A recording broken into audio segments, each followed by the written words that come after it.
স্বাগতম মাইন্ড গ্লোবের আরেকটি আকর্ষণীয় ভিডিওতে। পিথাগোরাসের উপপাদ্য, যা গণিতের অন্যতম মৌলিক সূত্র, সাধারণত গ্রিক গণিতবিদ পিথাগোরাসের সাথে যুক্ত। তবে ইতিহাসের বিভিন্ন দিক থেকে দেখা যায় যে এই উপপাদ্যটি প্রাচীন ভারতীয় গণিতের মধ্যেও উল্লেখ রয়েছে। প্রাচীন ভারতের গণিতবিদরা বহু যুগ আগে থেকেই জ্যামিতি ও গণিতের উপর গুরুত্বপূর্ণ গবেষণা করে আসছেন। ভারতীয় উপমহাদেশের শুল্বসূত্র নামে পরিচিত একটি প্রাচীন পাঠ্যে পিথাগোরাসের উপপাদ্যের প্রমাণ পাওয়া যায়। শুল্বসূত্র হল প্রাচীন ভারতে বিঘা তৈরির নিয়মাবলী সংক্রান্ত একটি পাঠ্য, যা খ্রিস্টপূর্ব 800 থেকে 600 অব্দে রচিত।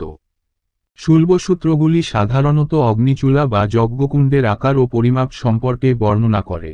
এর মধ্যে বোধায়ন শুল্বসূত্র বিশেষভাবে উল্লেখযোগ্য, কারণ এখানে আমরা পিথাগোরাসের উপপাদ্যের প্রমাণ পাই।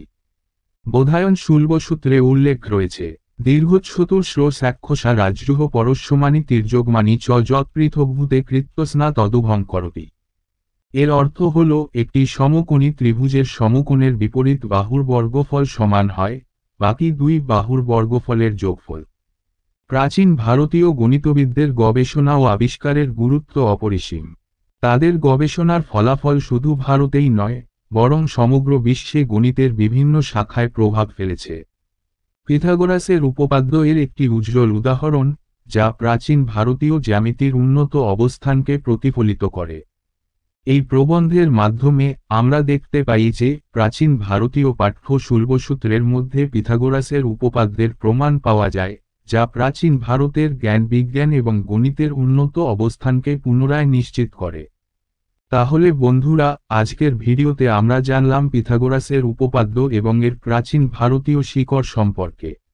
এই ধরনের আরও চমকপ্রদ তথ্য ও রহস্যময়ী গল্প জানতে মাইন্ড গ্লোবের সাথে থাকুন। ভিডিওটি ভালো লাগলে লাইক দিন এবং কমেন্টে আপনার মতামত জানাতে ভুলবেন না। শেয়ার করুন আপনার বন্ধুদের সাথে। ধন্যবাদ এবং আমাদের সাথে থাকার জন্য আবারও স্বাগতম মাইন্ড গ্লোবে।